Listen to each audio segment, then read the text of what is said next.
You're listening to the Reclusive Blogger Interviews, and this is episode 2 with Joya Communications founder Erica DeRora.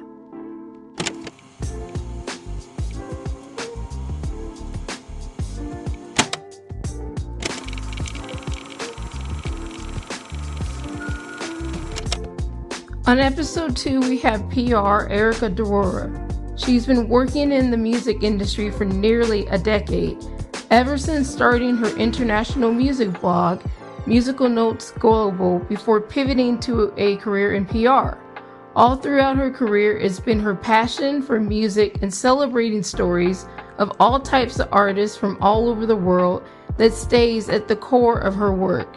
This is what has led her to her newest project, Joya Communications, a boutique music PR agency centered on highlighting what makes you, you, and bringing buzz to your latest releases and projects through targeted and personalized press campaigns and materials.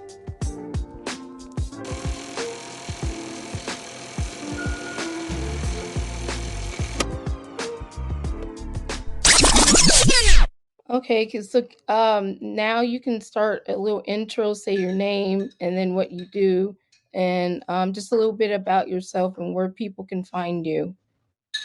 Okay. I'm Erica DeRora. I am a publicist and music blogger. I founded Musical Notes Global, where I cover all different kinds of music from all over the world. And I also own the PR agency, Joya Communications. For my music blog, you can follow at MNG Blog on Instagram.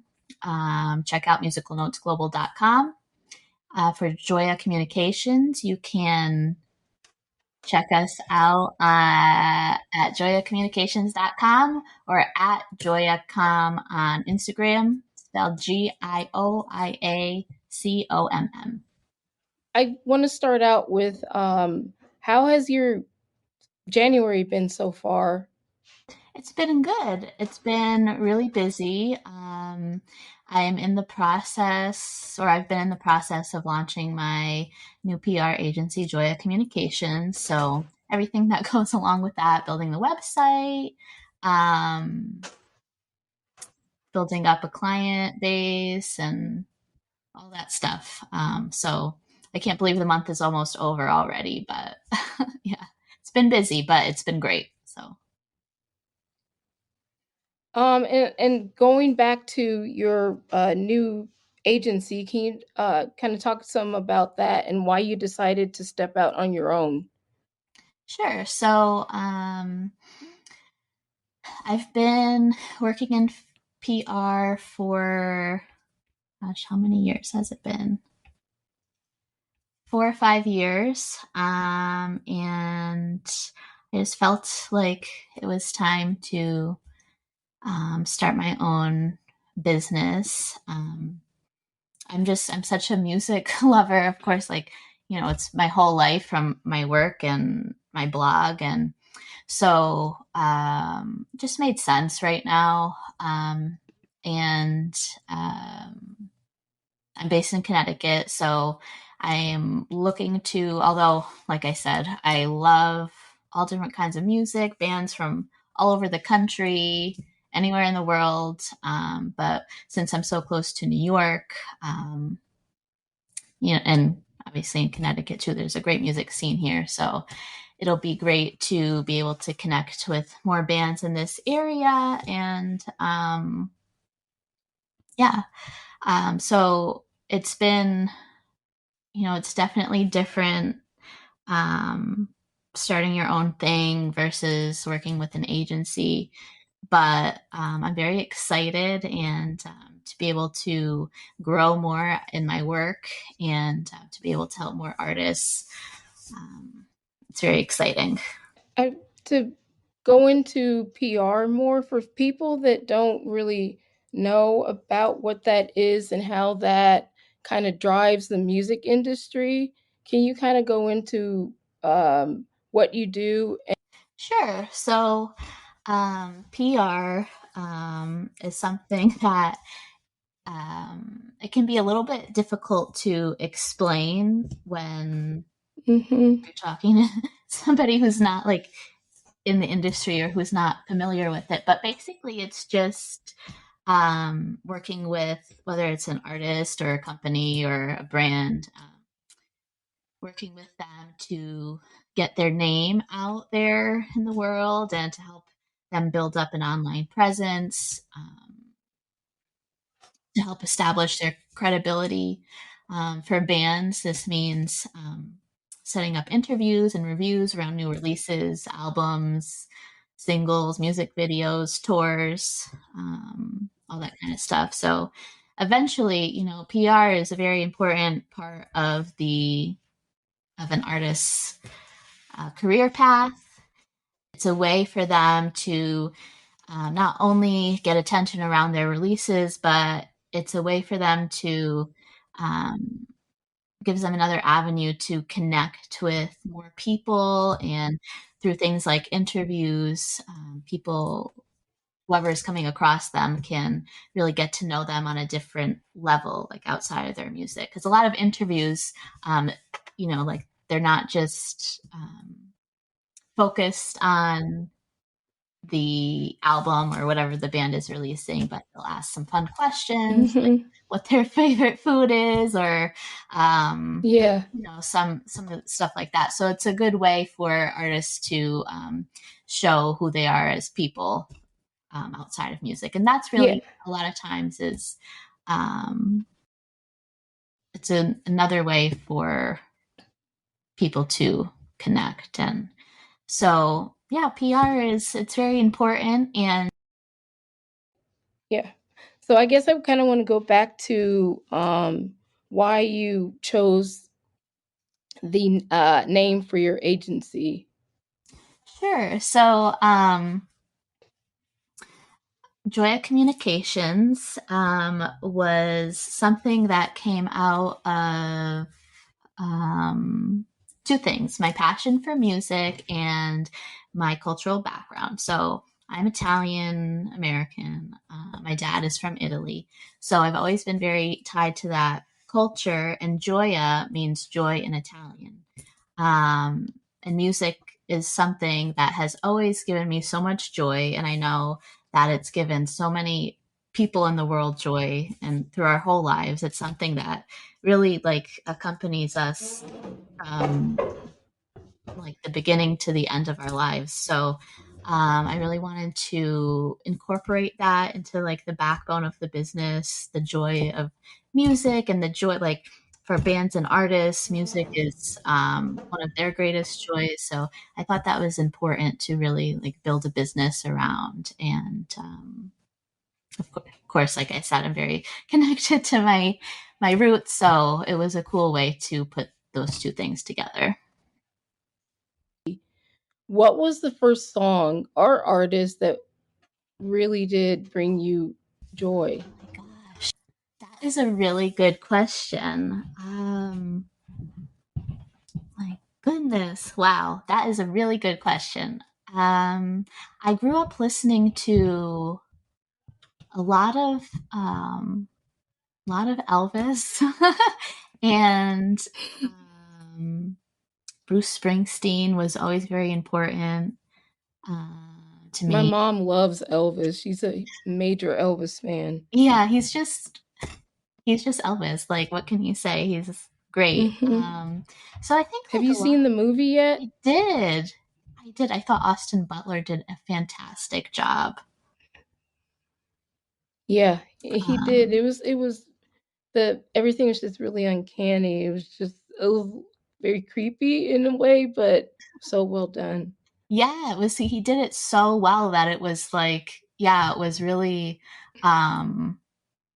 didn't throw you off, but it was like, wow, this is.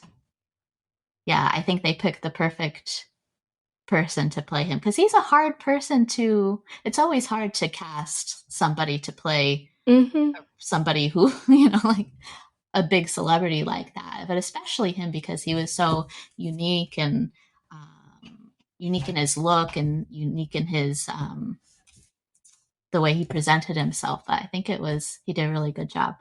But yeah, so Elvis was always really important, and so a lot of those songs were something that always um,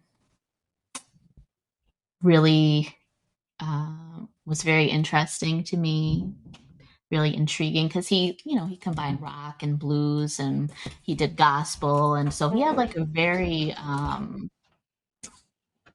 wide range in his catalog. Um, so anything like Jailhouse Rock, and of course now I can't think of specific songs, but um, yeah, a lot of those songs. Bruce Springsteen, I loved from a young age too. I remember hearing like his Born in the USA album when I was probably in grade school, and the imagery that he was like um, weaving in his songs always was something that really had a hold on me. So he's always like um, somebody that he's always on my playlist. But yeah, there's so much. Yeah, I'm a big fan of Bruce Oh my god, Springsteen. I love his new album, the covers that he did. Oh, Hmm. so good. But yeah, and I also love uh, a lot of like the like any feel good songs. Like, um, gosh, it's so horrible. I can't think of anything specific, but anything that is like vibrant and yeah, feel good. I don't know. I love music is like I love everything, so it's always so hard to pinpoint. But yeah, even like the boy bands from the '90s. I think those two are always Um, something that's like w- when were you you feel a Backstreet Boys or NSYNC fan? Backstreet Boys. I like Oh them both. no, I I try was to. NSYNC fan. I was an NSYNC fan. I appreciate NSYNC I was too. hardcore NSYNC. What's Like funny back is then, I like was so hardcore NSYNC. It I was no, appreciate. it was no. If No, I do. I appreciate them both for what they are because I think um, they're both boy bands, but they both had different strengths. I think so. I yeah. definitely, like a lot of their stuff too. But yeah, I always find myself going to like the stuff that's familiar like that. That's fun, and Hmm. especially when you're not having a good day, it's always good to go to the boy bands and stuff to just get a little sunshine. So, And I know that you, when you sent over some of the your notes, that you mentioned Monoskin. oh yeah. So you have to go there. Of course. I was excited when I saw, I think when on your blog, I saw you, or maybe on your Instagram, I It saw. was on my Instagram. Okay, yeah. Hmm. And I was excited when I saw that. Yeah. So every year I watch the Sanremo Music Festival. It's the big Hmm. um, Italian music festival, and Eurovision too.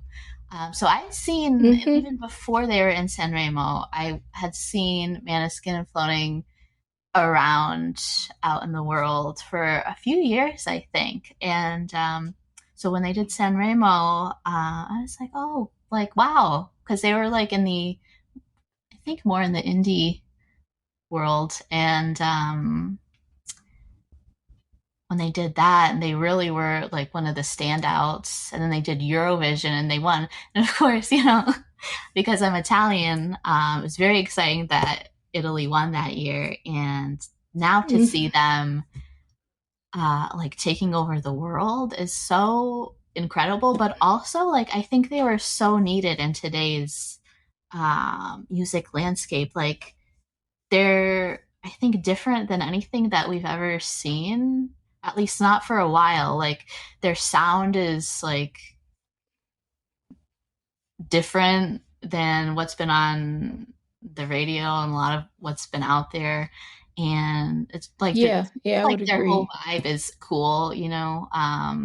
They're very like ahead of the trend, and yeah, so it's been awesome to see that. And it's just refreshing. It's always great, like when these new sounds come around and you're like, wow. Like they're a band that make you go, wow, like the first time you hear them. Yeah, for So, sure. um, Mm-hmm. have you seen them live yet? Yeah. The picture comes Oh, that's from right. That's right. yeah, yeah. Yeah. The picture comes from I they some of us stayed around afterwards and seeing if they were going to come out, and they did come out, and it was a small intimate get at K Rock, and so That's that awesome. yeah, it was. And so it was right before, well, I guess they were like kind of blowing up, and it was, now they're like huge, and so it was a little small gig. They did like a lot of their big hits, including the cover, and they did Yeah. my one of my favorites. Yeah, I'm not even gonna try to pronounce it because it's in Italian, but yeah, but they're so good, and they are, like you said, they're just very refreshing. They don't sound like anything else out now, but yet they do have sort of like a nostalgic sound as well, Yeah. because there's not a lot of yeah, there's not a lot of like straight rock bands that are Yeah. just going that hard.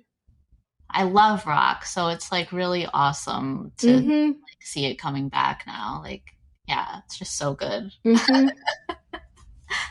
Yeah, because to when even though I cover a lot of just of all types of music on my blog, and go to a lot of pop shows now and things like that. Like when I was a teenager, that was pretty much all I listened to was rock music. I was into MCR and Good Charlotte at one point, and AFI and 30 Seconds to Mars, and the Bravery, who I know they're reuniting. And so I was just into a lot of rock music. I still am. So it is really great to see that a lot of that sound and other rock sound is really coming back. Yeah. It's really, yeah, like it's exciting. I love it. I can't wait to be able to see Hmm. them. I missed their, I know they were on tour in the fall and the winter, I think, here, but hopefully next time they come, I'll be able to get out to see them. But yeah, Yeah, there. Have you heard their album yet, Rush? I did. It's great. Uh Of course. huh. Yeah. One of my favorite tracks on there is Gasoline. Oh, yeah. I want to kind of ask why you decided to go into the music industry. Was there like a specific like a specific, sorry, That's was okay. there kind of a specific turning point or band or moment in your life that made you choose this path? Music is has always been very important to me. It's always been just like feels like it's part of me. So from a very young age, I think I always felt that I needed to be in music somehow. But for a very long time, even when I was in college, like I didn't know how to get there or what I wanted to do in the industry. And of course, it's a difficult industry to get into. Um, Mm-hmm. so, and it's not something, it's not a traditional field. So you don't, it's not something that you learn about when you're going through school, at least not where I was. Um, so I wasn't even sure how to go about it. I just knew that I needed to be in it. And so when I was in college, um, my bachelor's degree is in English literature with a focus in cultural studies. Um, and when I was doing that, I was still like, I need to be in music. like I knew that degree was going to be useful because I've always been very like writing oriented. So I knew it was going to be useful, whatever job I got. But I was still like, I know I need to be in music. So, and I even thought about like going into music law stuff because I was still like thinking about like what I wanted to do. And I think too, college is, even in college, when everybody says like you're supposed to like, you have to pick your major and figure out what you want to do. A lot of times you still don't know until after. Mm. And even then, like sometimes your passion changes.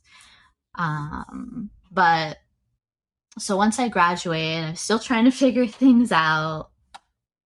And I decided to start my music blog, um, which was connected to um, loving music from different parts of the world, like Italy and Latin America. And for so long before streaming and YouTube and Spotify and all that, it was difficult to get a hold of what was current in, especially in Italy. And so once YouTube got really popular and Spotify and stuff, it was easier to get access to that. So my blog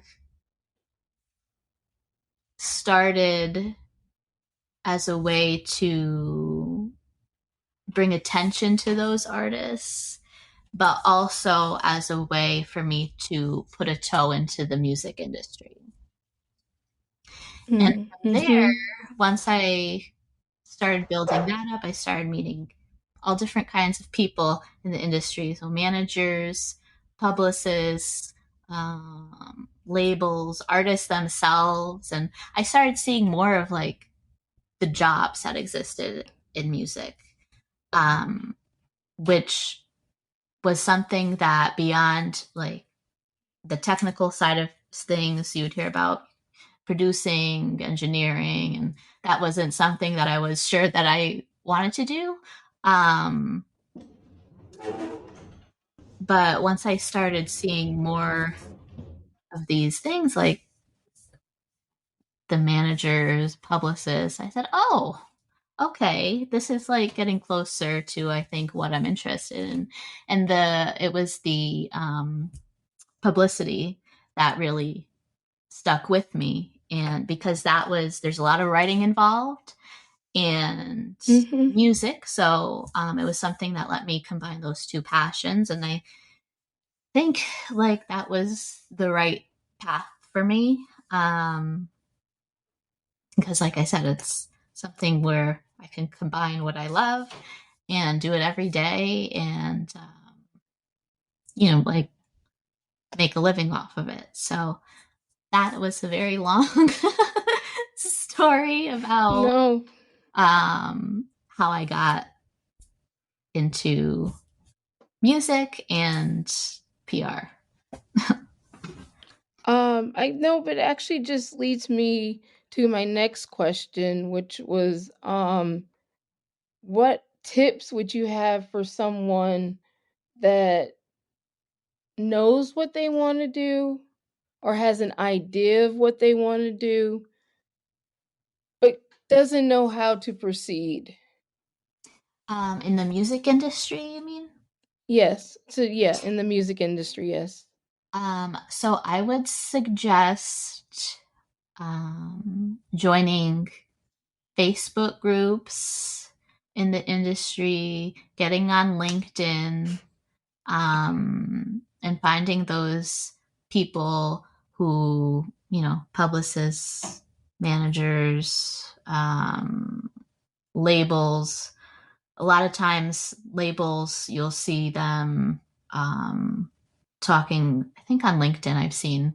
Like when you follow the label pages, they'll like highlight some of their employees there. So those are the Facebook groups and the LinkedIn, I think, are two good places to learn more about different jobs. And the Facebook groups are really, it's networking, but it's more, it's a little more like casual, and it's a really great way to form relationships and friendships. I know I've made some really great um, contacts and friendships out of Facebook groups. Like a really great one for women is Music Biz Besties. Um, and there's, and even there's groups that are location oriented. So New York might have industry specific groups, San Francisco might have their own. And so that's, I think it's important to network. And I know like the term network can be very intimidating, and Mm-hmm. especially for introverts. Like I'm an introvert, and the term networking Yeah. freaks me out. Yep. So I think Facebook makes it easy to do that, but where it feels like, oh, you're just making new friends, and instead of like, oh, I'm going here to like make a connection, and but also even um, a lot of small blogs and websites like yours are Mm-hmm. interviewing and talking to a lot of people who work behind the scenes. So that's a great way if people follow any of those um, sites. That's a great way to learn more about um, different jobs.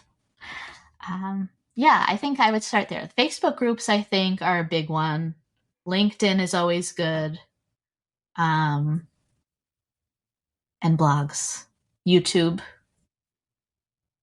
Mm-hmm. I would agree. Yeah. Those are all really great choices. Is it's to me, like you mentioned before, I'm introverted as well.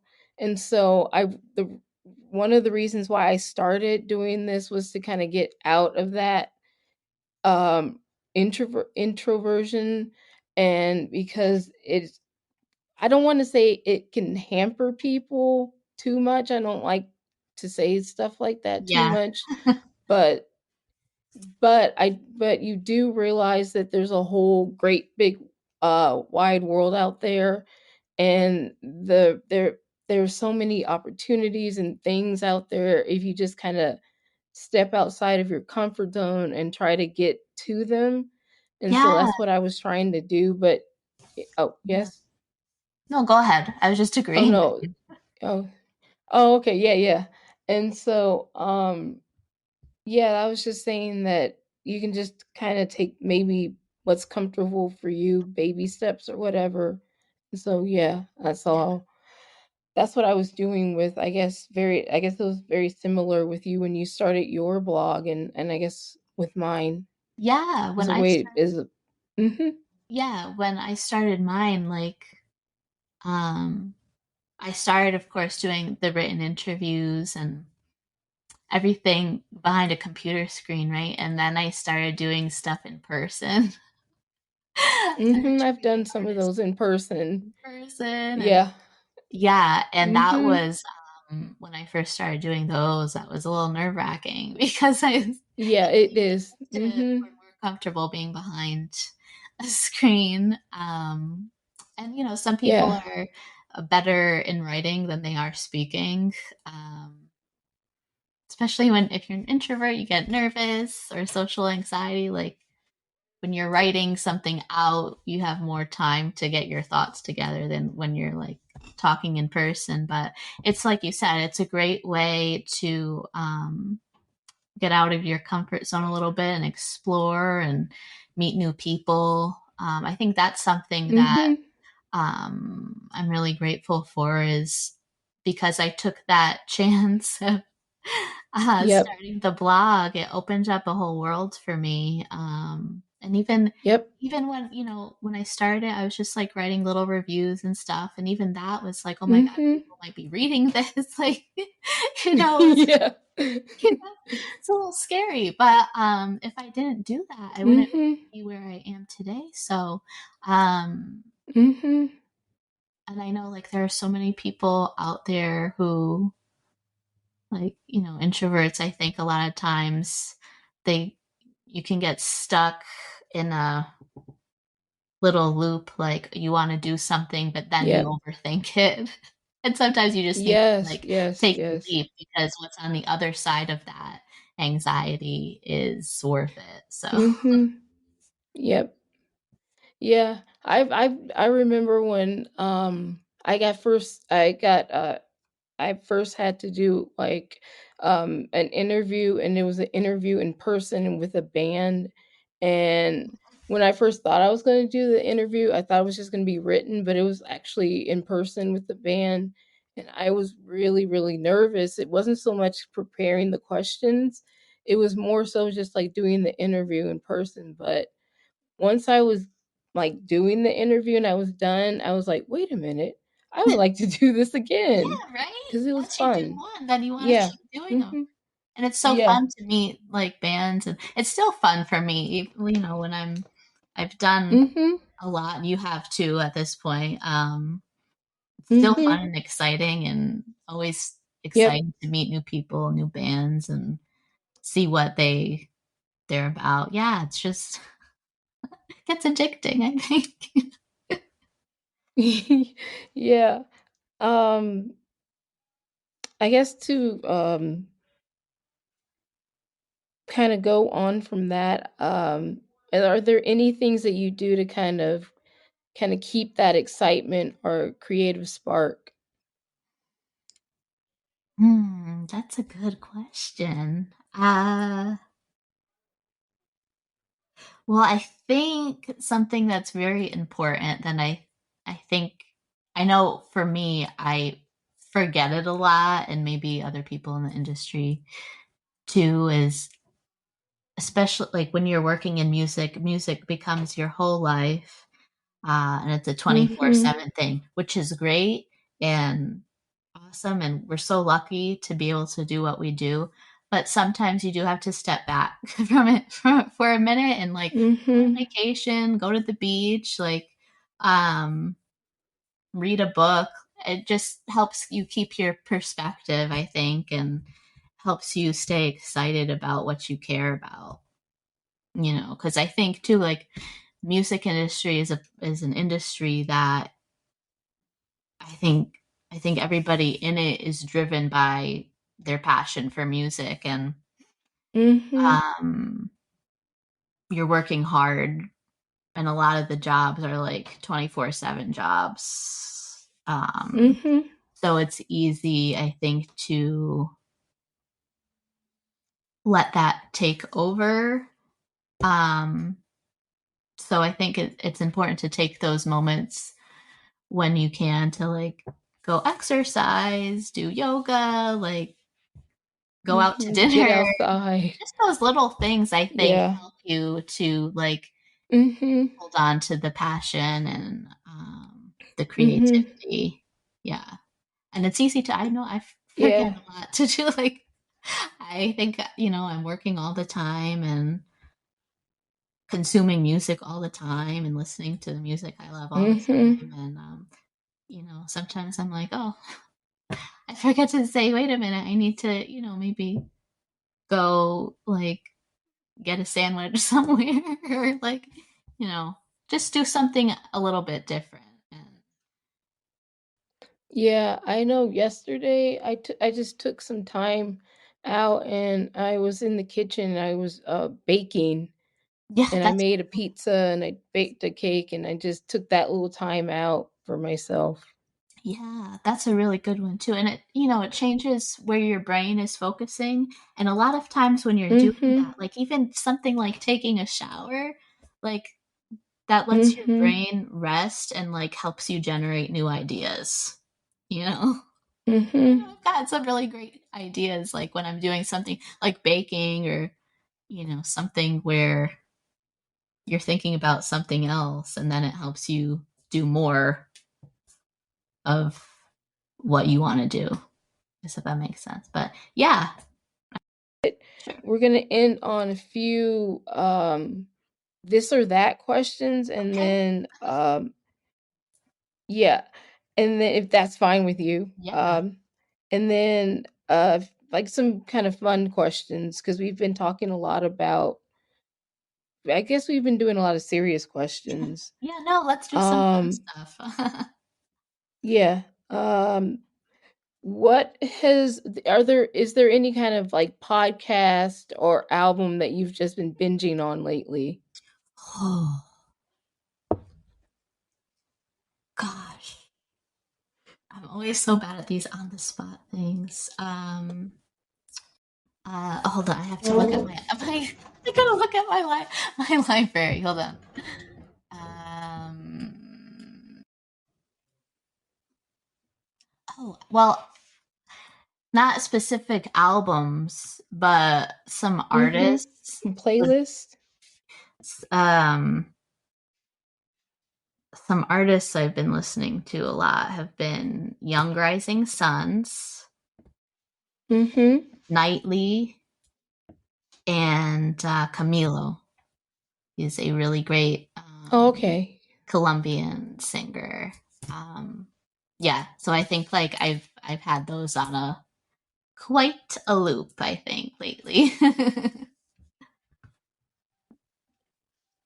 And my next question would be, uh, what three words would you use to define your creative self? Oh,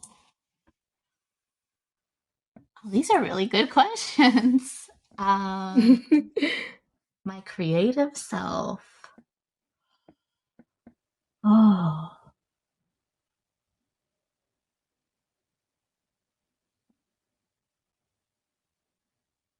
I think maybe introspective. I'm always like thinking about like the reason behind things, and um like psychology is very like fascinating to me. Like the reasons behind action. So I think, part of why I like music so much, or maybe not part of why I like music so much, but why when I'm interviewing artists, I like to not just focus on the music, but get to know more about like why they're doing what they're doing. So I think, yeah, okay, yeah. So I think introspective. I think that because I even when I'm doing stuff, I'm like, okay, why am I doing this? Like, I think sometimes you just overthink things, but introspective. I think curious.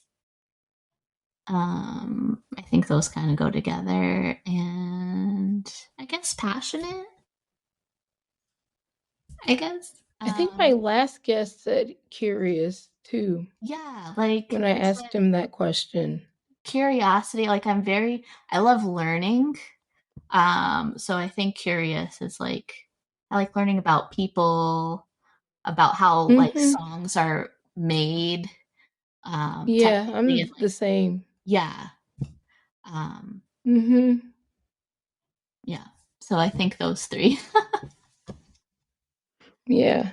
Like I will be up all night on YouTube going down like a rabbit hole Yes. on like all different types of YouTube channels Yeah. that are on different like music theory, how songs are written, Mhm. artist history, things like that. I Yes. For a Oh, while I was stuck on Hamilton. okay. I was stuck on Hamilton for a while. I could watch like the behind the music stuff. Like I guess this one question, then we'll do a few this and that. okay. When was the last time you felt nostalgic? Last time I felt nostalgic. You have some really good questions. I'm trying to think. Thank Let me you. think. Last time I felt nostalgic. I think it's like about a lot of Mhm. these old bands doing reunion things, and Mhm. like 98 degrees or New Kids on the Block, Mhm. even though like the New Kids were like a little before me. It just like makes you Mhm. miss like that different time, just like in the world, like in the 90s. Yeah. Yeah. It was a little. obviously way different, but yeah. And of course, anytime like those NSYNC some songs come on, or any of Yeah, the songs yeah, that I like was heard growing up, like you could be in a grocery store or something, and mm-hmm, like tearing up my heart comes on. You're like, oh man, like miss those yeah. You start going back to when you were a old days. kid. Yeah, Mm-hmm. yeah. Yeah, I think a little bit of that happened with me when I heard the Bravery was reuniting. And I was like, Oh, oh man, I remember. Yeah, because I listened to them when I was man, I was like early teens. It was somewhere around there. I was a teenager, and so I just started going off. I was just talking about all the different things I listened to them when I was a teen, and it got me through this. And it was just like, yeah, I understand that feeling when like a band yeah, that you liked when you were younger, but they're not a band anymore. They reunite, so you just start going yeah. off on all the nostalgia. Yeah, and you just remember those feelings, or like when you heard like a Mhm. certain song for the first time, or something, or see the first time you saw a music video, and it Mhm. was like, of course, when you're younger, like it's like hits so different. Of course, now like Mhm. you love when you love music and you see your favorite band like put out a new video, you still get excited. But like when you're that age, like I don't know, between 8 and 14, like it's just so just hits different. And so anytime that Mhm. a piece of that comes back into your adult life, you're like you remember everything. Let's do a few this or that. Okay, that's Um, Twitter or Instagram? Instagram. Museum or movie theater? Museum. Call or text? I think it depends on who the person is. I think texts are really good for a lot of stuff, and I think sometimes you do need uh, a phone call and like to hear the other person's voice. Text for most things. Mhm. Yeah, I would agree on that one. Iced coffee or hot coffee or tea on this one? Tea. Summer or winter? Winter. Sunset or sunrise? Sunset. And I guess the last one, pancakes or waffles? Oh, pancakes. Mine would be French toast. Me too. Okay, well then French toast. We're French toast girls. Yes, absolutely. Because I'm very picky about And pancakes. They can't just be any pancakes. So I would do French toast. Yeah. yeah. And okay, I guess to kind of close it out, is there anything that I may have forgotten or anything that you would like to say? Anything that's coming up next for you? I don't think so. I think we covered a lot. Once again, you have been listening to the Reclusive Blogger interviews. See you in the next episode.